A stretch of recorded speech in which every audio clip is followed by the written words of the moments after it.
ನಮಸ್ತೆ. ಆದ್ಮೇಲೆ ಹೇಗೂ ಇವಾಗ ತುಂಬಾ ಬಿಸಿಲಿದೆ. ಕುಪಿಯ ತೋಟದಲ್ಲಿದ್ದೀವಿ ನಾವು. ನಾವು ಅವಾಗ ತೆಗೆದಂತ ಈ ಚರಂಡಿಯನ್ನ ಈಗ ನಾವು ಬೇಸಿಗೆ ಇರೋ ಟೈಮ್‌ನಲ್ಲಿ ಇದನ್ನೆಲ್ಲ ಕ್ಲೀನಾಗಿ ಸೋಸ್ಕೊಳ್ಬೇಕು. ಹಾಗೆ ಜಟ್ರೋಪದ ಲೈನ್ ಈಗ 6 ರಿಂದ 7 ಸಾರಿ ಅದನ್ನೆಲ್ಲ ಕ್ಲೀನ್ ಮಾಡ್ಕೊಂಡ್ಮೇಲೆ ಅದು ಆ ಮಟ್ಟಕ್ಕೆ ಬಂದಿದೆ.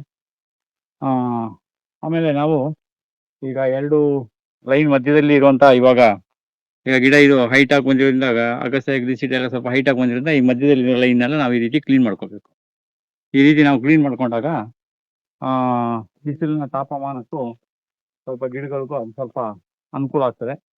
ಹಾಗೆ ನಾವು ಮಧ್ಯದಲ್ಲಿ ಈ ರೀತಿ ಕ್ಲೀನ್ ಮಾಡ್ಕೊಂಡಿದ್ರೆ ಏನಾಗ್ತದೆ ಅಂತಂದ್ರೆ, ಮುಂದೆ ಇನ್ನೇನು ಮಳೆಗಾಲ ಶುರು ಆದಾಗ ನಮಗೆ ಸ್ವಲ್ಪ ಸುಲಭ ಆಗ್ತದೆ ಕೆಲಸ. ಇದು ಇಲ್ಲಿ 1 ಅಡಿಯಷ್ಟು ಎತ್ತರ ಬಿಟ್ಬಿಟ್ಟು ಬಾಕಿಯವ್ರನ್ನ ಅಲ್ಲಿ ನಾವು ಈಗ ಕಟ್ ಮಾಡಬೇಕು. ಹಾಗೆ ಎಲ್ಲ ಕಡೆನೂ ಅಷ್ಟೇ ಕುಡಿಯೋಕ್ಕೆ ನೀರು ಅಂತ ಅದರ ಡಬ್ಬಗಳನ್ನ ನಾವಲ್ಲಿ ಬಿಟ್ಕೊಂಡಿದ್ದೀವಿ. ಮತ್ತೆ ಇದೆಲ್ಲ ಜೇಕೋಪ ಈ ರೀತಿ ಕ್ಲೀನಾಗಿ ಬಂದಿದೆ. ನಾವು ಒಂದೊಂದು ಕಡೆ ಲ್ಯಾಟ್ರಿನ್‌ಗಳನ್ನ ಯಾಕೆ 1, 2 ಜಾಸ್ತಿ ಇಟ್ಕೊಳ್ತೀವಿ ಅಂದ್ರೆ, ನಮಗೆಲ್ಲೋ ಒಂದು ಅರ್ಜೆಂಟಿಗೆ ನೀರು ಬೇಕು ಅಂದಾಗ ಆ ಟೈಮಲ್ಲಿ ನಾವು ಆ ಲ್ಯಾಟ್ರನ್ನ ಓಪನ್ ಮಾಡಿ ನಾವು ಇಲ್ಲಿ ನೀರನ್ನ ಪಕ್ಷಿಗಳಿಗೆ, ಪ್ರಾಣಿಗಳಿಗೆ ಯಾವ್ದಾದ್ರು ಬೇಕು ಅಂದಾಗ ಸಡನ್ನಾಗಿ ಬಳಸ್ಬೋದು. ಈ ರೀತಿ ನಾವು ಜೇಕೋಪವನ್ನ ಈ ರೀತಿ ಫುಲ್ಲು ಕ್ಲೀನ್ ಮಾಡ್ಕೊಳ್ಬೇಕು. ಅಲ್ಲಿ ಒಂದು ಸ್ವಲ್ಪ ಕಸ ಇದ್ರೂ ಅದೇನಾಗ್ತದೆ ಜೇಕೋಪದ ಬೆಳವಣಿಗೆ ಕಡಿಮೆ ಆಗುತ್ತೆ. ಅದಕ್ಕೆ ನಾವು ಜೇಕೋಪನ ಎಷ್ಟು ಸಲ ಕ್ಲೀನ್ ಮಾಡ್ಕೊಳ್ತೀವಿ ಅಷ್ಟು ಉತ್ತಮ. ಒಂದು 2 ಅಡಿ ಬರೋವರೆಗೆ ಅಷ್ಟೇ. 2 ಅಡಿ ಬಂದ ಮೇಲೆ ಅದು ಹೇಗೋ ಅದ್ರ ಪಾಡಿಗೆ ಅದು ಮೇಲೆ ಹೋಗ್ಬಿಡುತ್ತೆ. ಈ ರೀತಿ ಲೈನನ್ನ ಹೊಡ್ಕೊಂಡು ನಾವು ಅದ್ರ ಮಧ್ಯದಲ್ಲೇ ನಾವು ಹಾಕ್ಬೇಕು. ಇನ್ನು ಮುಂದೆ 1-2 ವಾರದಲ್ಲಿ ಮಳೆ ಬರ್ಬೋದು ಅಂತ ಹೇಳ್ತಾರೆ. ಈ ರೀತಿ ಕಸ ಇದ್ದಾಗ್ಲೂ ಒಳ್ಳೇದೇ. ಬಟ್ ಆ ಗಿಡಗಳಿಗೆ ಏನಾಗ್ತದೆ ಅಂತಂದ್ರೆ ಸ್ವಲ್ಪ ಬೆಳವಣಿಗೆ ಕೆಲವೊಮ್ಮೆ ಕುಂಠಿತ ಆಗ್ಬಿಡುತ್ತೆ. ಅದಕ್ಕೆ ಗಿಡಗಳಿಗೆ ಸ್ವಲ್ಪ ಫ್ರೀ ಮಾಡ್ಕೊಡ್ಬೇಕು ನಾವು. ಹೀಗೆ ನಾವು SBM ಲೈನ್‌ನಲ್ಲಿ ಲಾವಂಚ ಎಲ್ಲ ಚಿಗುರಿದೆ. ಇಲ್ಲಿ ಕ್ಲೀನಾಗಿ ಇಲ್ಲಿ ಅರಳು ಗಿಡನೂ ಚೆನ್ನಾಗಿ ಬಂದಿದೆ. ಬಾಗೆ ಈಗೆಲ್ಲ ಬರ್ತಾ ಇದೆ. ಈ ರೀತಿ ಇದ್ರೆ ಏನಾಗ್ತದೆ ಅಂದ್ರೆ ನಮಗೆ ನಮ್ಮ ನೆಟ್ಟಿರೋ ಗಿಡಗಳು ಸ್ವಲ್ಪ ಫ್ರೀ ಆಗ್ಬೇಕಾದ್ರೆ ನಾವು ಸ್ವಲ್ಪ ಹೀಗೆ ಜಾಗವನ್ನ ಕ್ಲೀನ್ ಮಾಡ್ಕೊಳ್ಬೇಕು. ಹಾಗೆ ಜಟ್ರೋಪ ಎಲ್ಲ ಚೆನ್ನಾಗಿ ಬರ್ತಾ ಇದೆ. ಆಮೇಲೆ ಇಲ್ಲಿ ಚರಂಡಿಗಳನ್ನೆಲ್ಲ ನಾವು ಕ್ಲೀನ್ ಮಾಡ್ತಾ ಇದ್ವಿ. ತುಂಬಾ ಈ ತರ ಕಾಡನ್ನ ಸ್ವಲ್ಪ ಬಿಟ್ಕೊಳ್ಳೋದು ಒಳ್ಳೇದು. ಇಲ್ಲೆಲ್ಲ ನಾವು ಅಡಿಕೆ ಗಿಡಗಳನ್ನೆಲ್ಲ ಇಲ್ಲಿ ಹಾಕೊಂಡಿದ್ದೇವೆ. ಈ ಅಡಿಕೆ ಗಿಡಗಳೆಲ್ಲ ಲೈನು ನೀರು ಇಷ್ಟು ಬಿದ್ದು ಸಾಕಾಗ್ತದೆ ಇಲ್ಲಿ. ಈಗ ಬಾಳೆ ಇದು ಸುತ್ತ ಇಷ್ಟು ಉರುಳಿಯನ್ನ ಇಲ್ಲಿ ನಾವು ಹಾಕೊಂಡಿದ್ದೇವೆ. ಇಲ್ಲೂ ಅಷ್ಟೇ ಅಡಿಕೆ ಗಿಡದ ಸುತ್ತ ಈ ರೀತಿ ನಾವು ಉರುಳಿಯನ್ನ ಹಾಕೊಳ್ಬೇಕು. ಅದಕ್ಕೆ ನೀರು ಅಷ್ಟೇ ಆ ತರ ಕೊಡ್ತಾ ಇರ್ಬೇಕು. ಎಷ್ಟು ಭೂಮಿ ತಂಪಾಗಿರ್ತದೆ ಅಷ್ಟು ನಮ್ಮ ಇದಕ್ಕೆ ನೀರು ಕಡಿಮೆ ಸಾಕಾಗ್ತಿದೆ. ಈಗ ಬೇಸಿಗೆ ಬಹುತೇಕ ಎಲ್ಲಾ ಕಡೆನೂ ಬೋರು ಒಣಗ್ತಾ ಇದೆ. ಕೆಲವ್ದು ಬೋರ್ ನಿಂತೋಗಿದೆ. ಇಂಥ ಸಂದರ್ಭ ನೋಡ್ಕೊಂಡು ನಾವು ನಮ್ಮ ಕೃಷಿಯಲ್ಲಿ ಯಾವ ತರ ನೋಡಿ ಈ ರೀತಿ ಫುಲ್ಲು ಕ್ಲೀನ್ ಮಾಡ್ಕೋಬೇಕು ನಾವು. ಈ ರೀತಿ ಕ್ಲೀನ್ ಮಾಡ್ಕೊಂಡಾಗ ನೋಡ್ಲಿಕ್ಕೆ ಅದು ಸ್ವಲ್ಪ ಚೆನ್ನಾಗಿ ಸ್ವಚ್ಛವಾಗಿ ಕಾಣ್ತದೆ.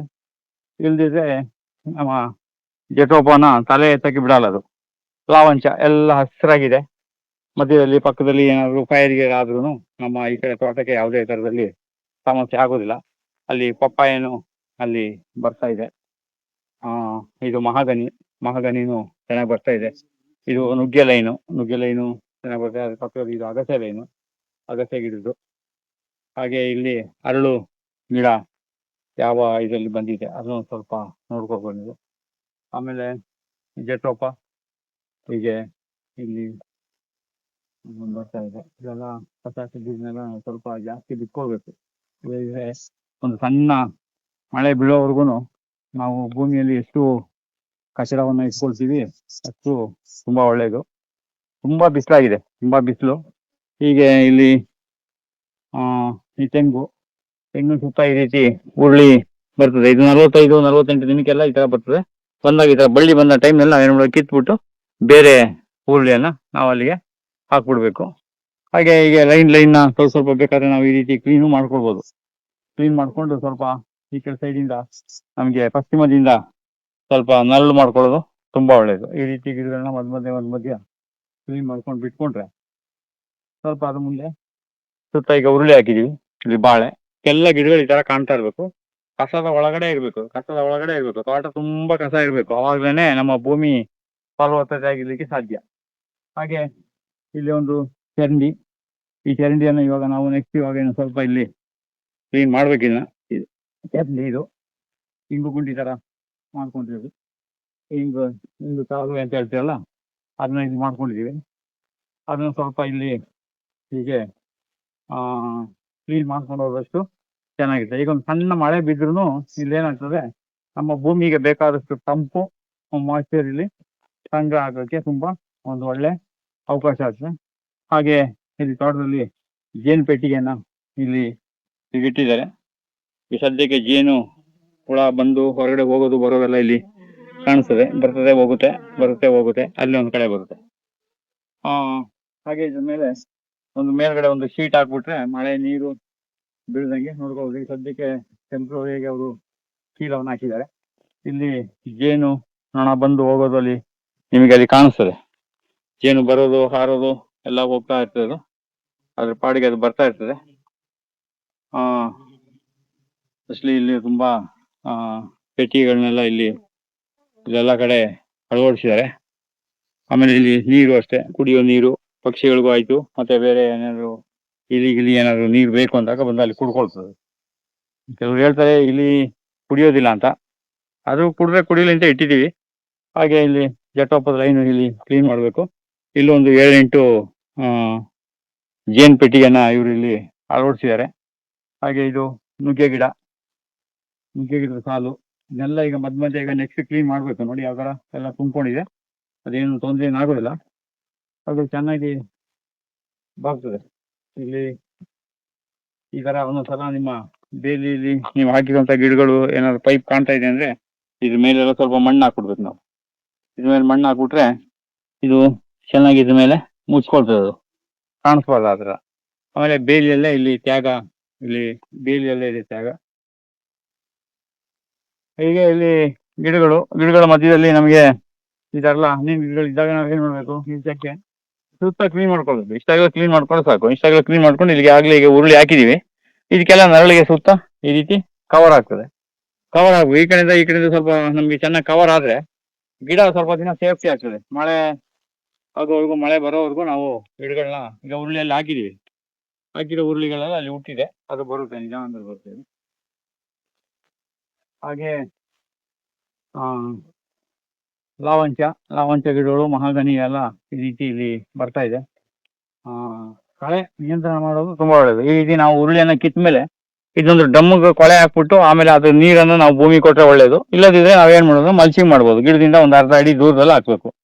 ಡ್ರೈ ಮಲ್ಚಿಂಗು ಗಿಡಕ್ಕೆ ಮುಟ್ಟಿ ಹಾಕ್ಬೋದು. ಲೈವ್ ಮಲ್ಚಿಂಗ್ ಏನ್ ಮಾಡ್ಬೇಕು, ಲೈವ್ ಮಲ್ಚಿಂಗು ಹಸಿ ಕಡ್ಡಿ ಏನಾದ್ರು ಹಾಕೋದಾದ್ರೆ ನೀವು ಗಿಡದಿಂದ ಅರ್ಧ ಅಡಿ ದೂರದಲ್ಲಿ ಹಾಕ್ಬೇಕು.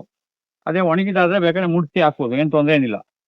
ಈಗೆಲ್ಲ ಇಲ್ಲಿ ಲೈನ್ ಎಲ್ಲ ಇಲ್ಲಿ ಕ್ಲೀನ್ ಮಾಡಿ ಕಸ ಕಡ್ಡಿ ಎಲ್ಲ ಆಗ್ತದೆ. ಹೊಂಗೆ ನೋಡಿ, ಹೊಂಗೆ ಬಹಳ ಒಂದು ಅದ್ಭುತವಾದ ಗಿಡ ಇದು.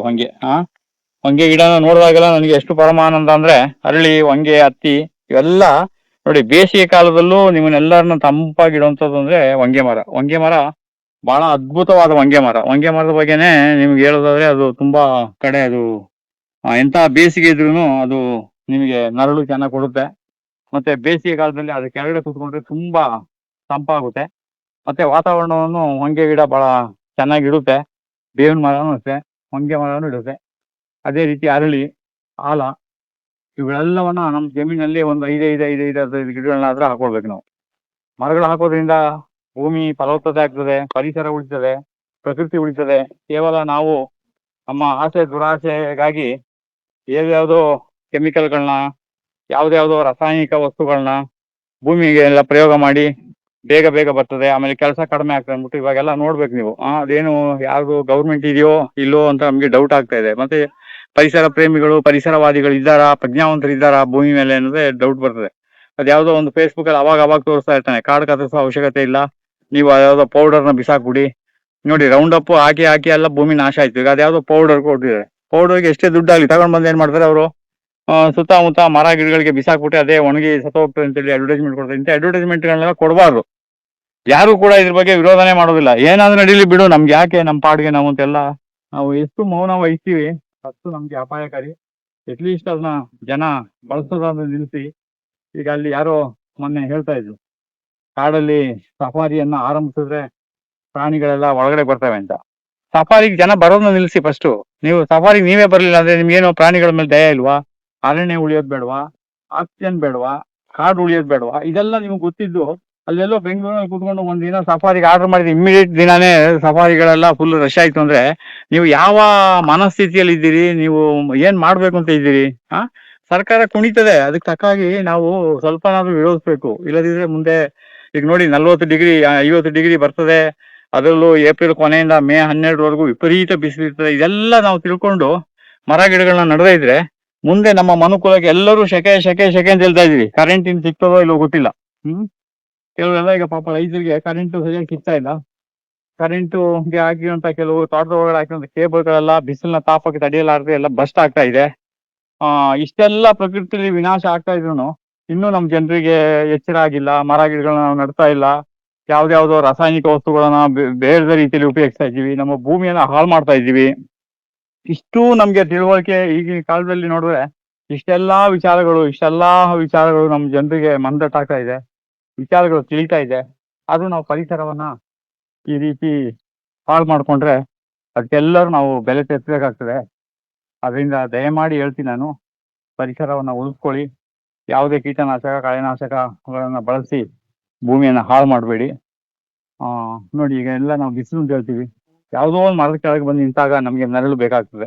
ಅದರಿಂದ ಪರಿಸರ ಉಳಿಬೇಕು, ಪ್ರಕೃತಿ ಉಳಿಬೇಕಂದ್ರೆ ನಮ್ಮ ಎಲ್ಲರ ಜವಾಬ್ದಾರಿ ಇದೆ. ಮುಂದೆ ಮಾತಾಡ್ತೀನಿ. ನಮಸ್ತೆ.